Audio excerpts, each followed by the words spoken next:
Hello and what is up guys, right here and welcome back to some more automation and then BeamNG.Drive. So we are starting the next challenge, and by me, or by we, I mean me and Canadian Steel. So as you can tell, I am making a modern sports sedan modeled similarly to a BMW 3 Series and a Mercades Benz C Class, and I guess whatever the Audi competitor, Audi, I don't know, competitor is as well. So it's going to be a pretty much a compact, I mean, when you say compact, it's more like a mid-sized sedan now. Sports sedan, we're making like the sportiest trim. So what the car needs is, let me see here, so it needs to have a price max of about $85,000, 80 grand-ish, 500 horsepower-ish, all-wheel drive or rear-wheel drive, a 7-speed dual clutch, because what else are you going to use really, turbocharged, or no turbocharged. You can use turbos or you don't have to use turbos if you want to, it doesn't matter. The engine options are V6, inline 6, V8, or flat 6. Now, I'm going to negate all of those. Now, I'm going to do an inline 5 turbo because, someone wanted a 5-cylinder modern sports sedan, and I'm going to make a 5-cylinder modern sports sedan. Might as well while we're doing this challenge. Going to be, I'll say German-ish styling, but, it's almost abstract, so it's going to be German-ish styling. 2020 tech, 2014 to 2020 year. I'm just going to do 2020 year, maybe 2019, so it's a modern car, but not like a futuristic-ish looking car. 104-inch wheelbase, which is fair size. I would say it's not too small, not too large. Partial aluminum or aluminum for you idiots. Just kidding, guys. It's aluminum for Canada. Aluminum for you you guys across the pond. So a monocoque chassis, of course. What else would you use? Glued aluminum or aluminum or light AHS steel. We're gonna do light AHS steel. I might go to glued. So my sort of, I don't want to say thesis. My idea for this vehicle. German-ish design, so it's going to be pretty streamlined in every way. Just efficient, very efficient, sporty. Might not be the funnest to drive, because when I think German cars, I think efficient, good quality, high performance, tons of power.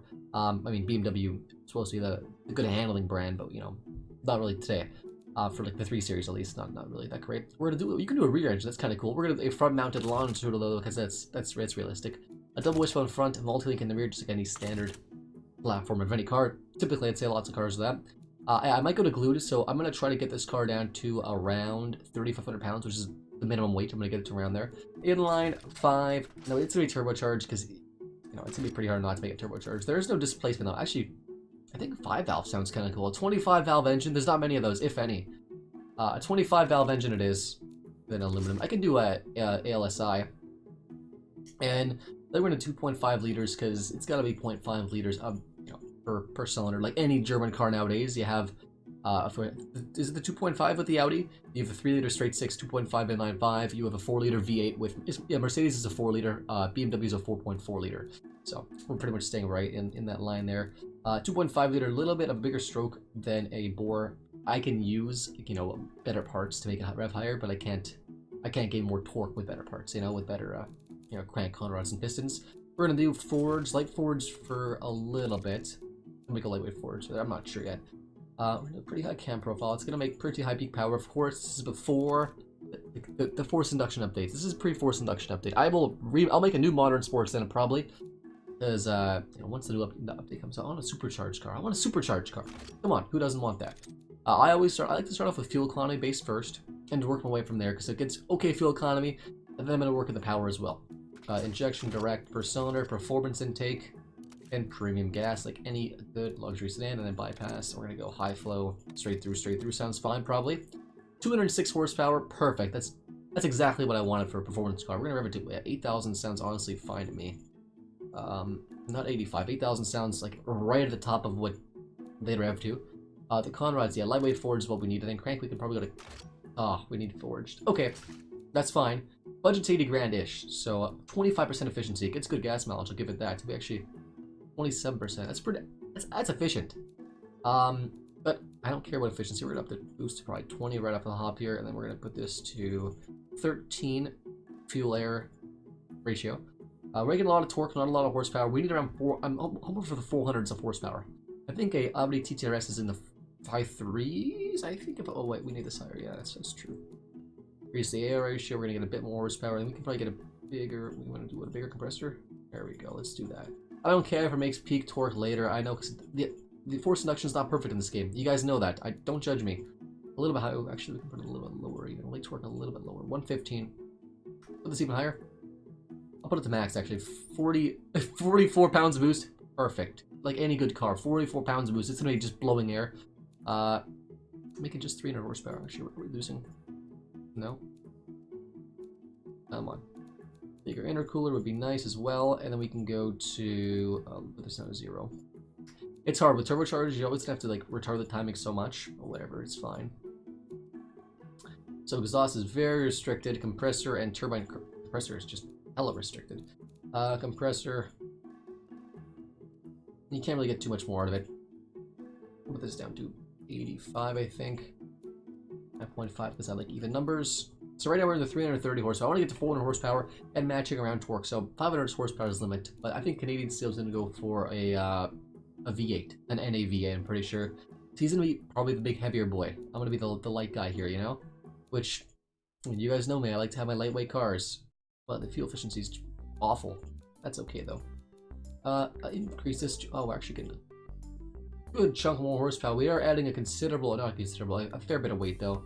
Exhaust a bit bigger. 3 point, like just a massive 3.5-inch exhaust. Like what is this? A diesel pickup truck?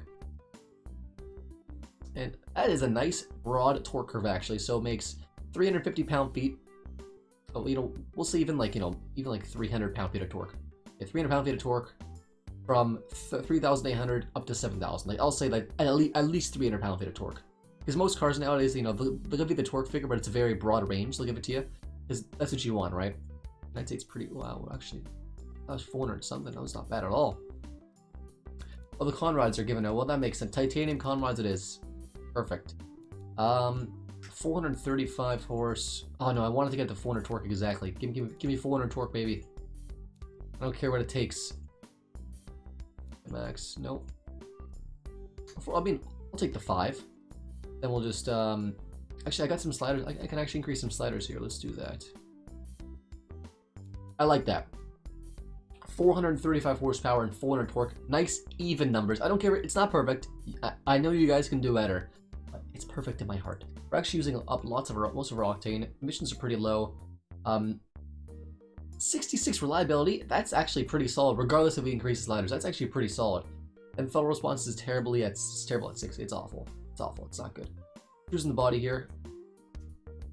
If it'll spawn in somehow, I'm not sure, but we'll keep going anyways. 7-speed, electric LSD, sports tires, and we'll do just this to start off. I'm going to do alloy rims, and vented 4 pistons max size. I'll probably change the size like I always do. Fully clad and cooling flaps for the fuel economy because I want this to be semi-realistic. 5-seater sounds good. Sport, premium infotainment, electric variable, and all the best safety, etc. Then I'll do. I don't like using active sport, but I think we'll use it for this one. So the car is completely invisible. First, oh no. Is that it? Why is it over there? What? That can't be it. That cannot be it. Oh, that is it. What the hell? That's so weird. I don't know what's happening, guys. Like we are in this area instead of being in the old studio because I wanted to go in the studio because it's cooler. Weird. Let's just see stats. So race 4,200. I'll be able to fix this out to 4,100 pounds. A good weight distribution. 4.1 seconds 0 to 60. That's not terrible. I do want to increase top speed just a bit more. 260 kilometers an hour sounds fine. I'll do a bit higher actually though. Let's do 300. And I'll limit it just to 260 for the overdrive. Wow, 14 miles per gallon is awful. Oh yeah, we're doing all-wheel drive, aren't we? That's a bit better.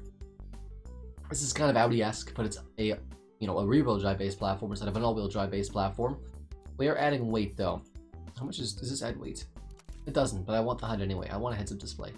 No, I don't. I don't know what I want yet. I think we'll go standard. Active. Oh wow, I should say what is. No, a bit lighter. That's fine. Wow, we are heavy. I'm definitely going for glued aluminum. That saves some weight there. And I can just go like hydraulic or variable hydraulic. That adds a bit of weight. Just regular hydraulic or electric. It's gotta be electric variable though. I could save some weight with the standard 10s. I don't think I'm allowed that. Okay, so what I'm gonna do right now is I'm going to before I actually design the car, I'm going to bring this over here and I'll fiddle around with it a bit more.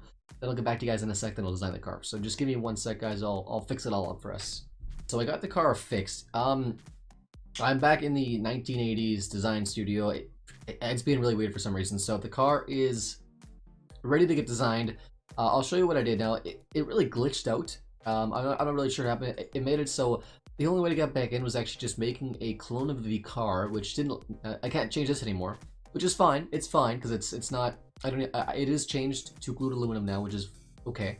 Monocoque. Everything's fine here. I just copied the engine over because I made a new trim and made me copy the engine over, which is again fine. The car is like this, about the same weight. It weighs about 4,200-ish pounds. 0-60 which is pretty acceptable. You can probably get down a little bit more by just doing some fine tuning and stuff. Yeah, so I'll try to get middle low 3s, which is awesome. With a 435 horsepower and 400 torque. I want to get the weight down just a bit, but the fuel economy got just way worse, making it pretty much the exact same car. It could be. Oh yeah, no, it is to do with gearing. Okay, that's fine. I didn't change the gearing yet.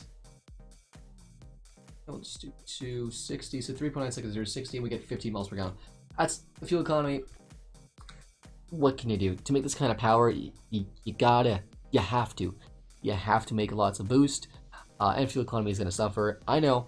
Again, once the forced induction update comes, I'm going to make a new car with an improved engine, and hopefully I can make a diesel-esque engine, because they're not going to have diesels obviously yet, but I'm going to make a diesel-esque engine, which would be kind of cool. So, price-wise, the car is about 75 grand. There's a little bit of play. There's always a little bit of play. I want to keep it right at 75 grand if I can. I will do some changing and stuff once I actually design the car. I also did increase the rim size as well, so it's 20-inch wheels. Quite large, I know, which is fine because it's going to fill up the wheel well just a bit. And I like how it like flares just a bit too. The brakes are massive. They're like what 15 inches front and yeah 12 inches rear. Massive brakes. What are we doing for traction here? Okay, traction's pretty good actually. We're gonna get a little better than 3 numbers. It's 3.8. Just lower it down just a bit.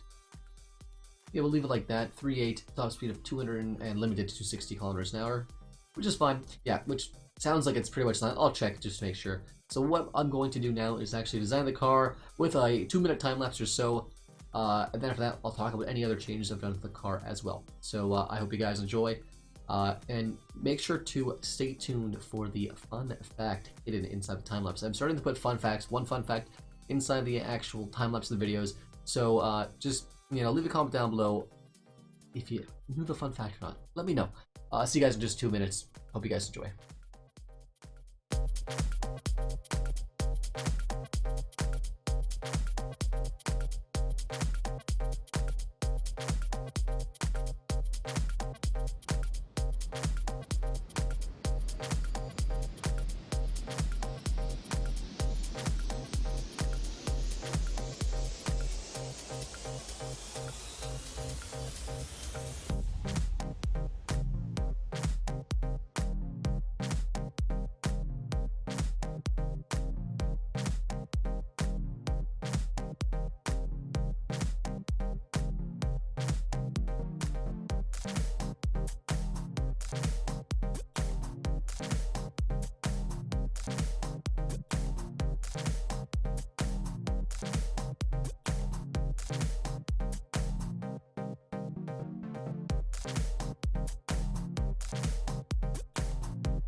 Alright guys, so completed in front of us, we have the unbranded. There's no brand for the vehicle because I don't have a German kind of car brand. There's too many brands to keep track of. So I have an unbranded vehicle. It is called the CS250 TA, or Trans Am. Trans Am, it's an American sold vehicle produced and designed in, of course, the wonderful nation of Germany. Sold in, I'm assuming this game's like, New Zealand, because the developers are from New Zealand? No, United States probably, some sort of thing. 0 to 60 still 3.8. I didn't do too much tuning for the actual stuff of the car. I tuned the aero. I just did max aero basically. No active wing, just max aero. All that downforce. I want high speed stability. This is going to be partially an Autobahn cruiser as well. We added about 60 pounds by adding the downforce and stuff. Tuned the suspension. I tuned it to race and just made it a bit less stiff. I stiffened the sway bars and pretty much made the everything else a bit softer. I kept the camera still very aggressive because this is actually probably get a little bit less aggressive. This is still, at the end of the day, a street vehicle. Still, 2 degrees of camber that's pretty damn aggressive camber. We can lower the ride height. 9 inches of ride height is fine. So let's start off on the design of the vehicle. In the front here, we have a massive oval grille. Of course, this is whatever brand this is. This is their signature design of the car. Of course, every German car, all of them look the same. When you get the Mercedes C Class, E Class, and S Class, all pretty much look the same from the front. Same thing with the 3 Series, the 5 Series, and the 7 Series. All very similar, of course. You have the corporate grille, corporate headlights, etc. We have a big corporate grille here, some corporate-style headlights. And for the Trans Am trim edition, we have like an upper... Oh, this is kind of glitching through here. Kind of like an upper... No, it's not glitching. Okay, we have like an upper grille here. Basically just like a black trim. I could just have like a nothing there. I could have just had plain black, but I have like a black sort of grille pattern, same pattern as that. All black, just so you can't really, see much of it. A little bit of a running lights or turn signal, maybe a thing of flashes, turn signal there, turn signal there. This car is designed not to be like a 2020 car. It's designed to be like a 2019 car. So not a future car, not a car that's coming out, in the next generation. This is a car that's a current production model kind of thing.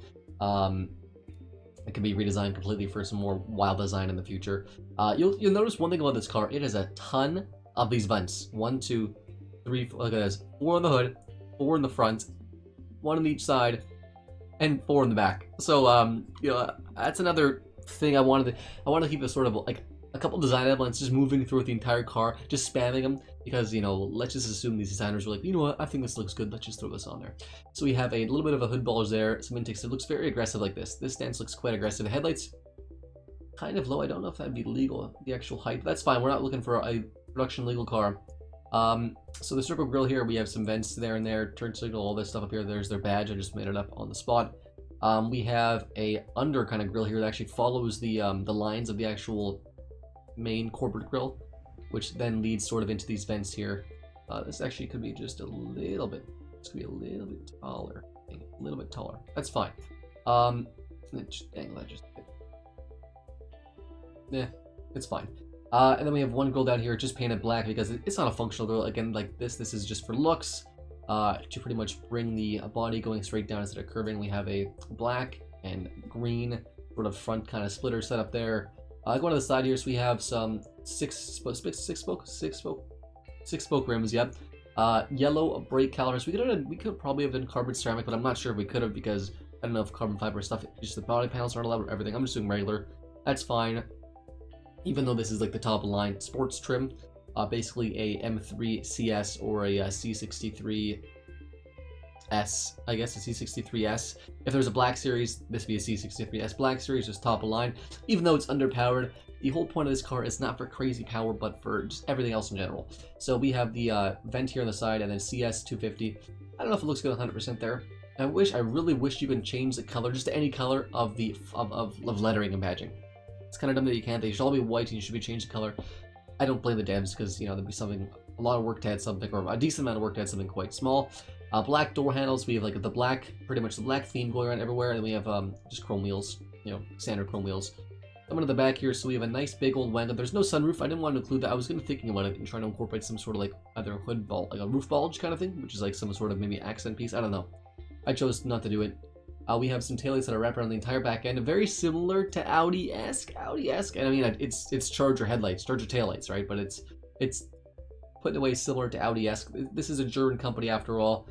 Black trim piping pretty much going under the headlights, similar to how this goes around here. It's just sort of some black accent around near the headlights and stuff. Again, the badge is right here. The corporate style, 4 or 2 on each side, pretty much vents, and then we have a turn signal coming under the headlight just like this, except it goes a little bit farther down here and just goes under the vents because that flows with the body line just a bit. A couple things left. We have a TA badge in black again. I wish you could just change the color of badging. Not perfect, obviously. I'm not an expert. I'm not a professional car designer. I wish I was. I have a license plate from some country which I do not know where this is from. If you know what country this license plate be from, let me know in a comment down below. You know, it's Europe, obviously. This is a European plate. I just chose it because the green matches, and there's a 69 right there, so I thought that was kind of cool. Kind of cool. What's left? So at the bottom here, we have a quad exhaust, even though it's just a single outlet kind of thing. It's still just quad tips, just for fun.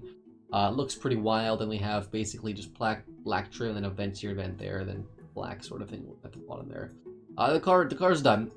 Design-wise, I give it probably a 7.5. I say probably 7.5 in the front, and probably a 7 or a 6.5 in the rear. I'm very hard on myself, I know. The rear, it is a clean design. I don't want to say plain because it's meant to be clean. It's meant to be, you know, a little bit less busy than the front, because this is like the top line trim. It's pretty busy in the front. It's very busy in the front. But the back is a bit more clean, which is, I think, pretty good. So pretty much that's all for the car. 0-60 against 76,500. I think the budget was 75 grand. Whatever, it's fine. Actually, I think it was 75 grand. So 435 horse, 400 torque. So pretty healthy torque and horsepower numbers. Of course, it is under everything else, which is, I think, with the C63 base model, not the S, just the C63. It'd be, I think it's 460 horse and 470 torque, and the BMW M3 is around the same. The C63S is around 500 horse and 520 torque or so. This thing is a bit underpowered. I know it is a bit lighter than the C Class. It's around the same weight, but it is all-wheel drive, 7-speed double clutch, where the other ones are all 8-speed ZF automatics or whatnot, and it's got a 8,000 redline 5-pot, so that's pretty cool. Fuel economy is atrocious for what it is, 14 miles per gallon, which is the average. It's bad. And actually, maintenance is it's a higher service maintenance cost, actually. I'm not going to do any testing on the track or anything like I never do. Instead, it pulls 1.15 Gs and only 2.6 degrees. It's pretty good. Weight distribution is good too. So, what we're going to be doing is next video, me and Canadian Steel are going to be driving the car. I'm going to be driving both the cars around the track, and we're going to see which one can win in a track. And I'm hoping mine will, but I think Canadian Steel is going to have me beat on power and probably weight too. So we'll have to see. So anyways, guys, thank you so much for watching. And as always, I'll see you next time.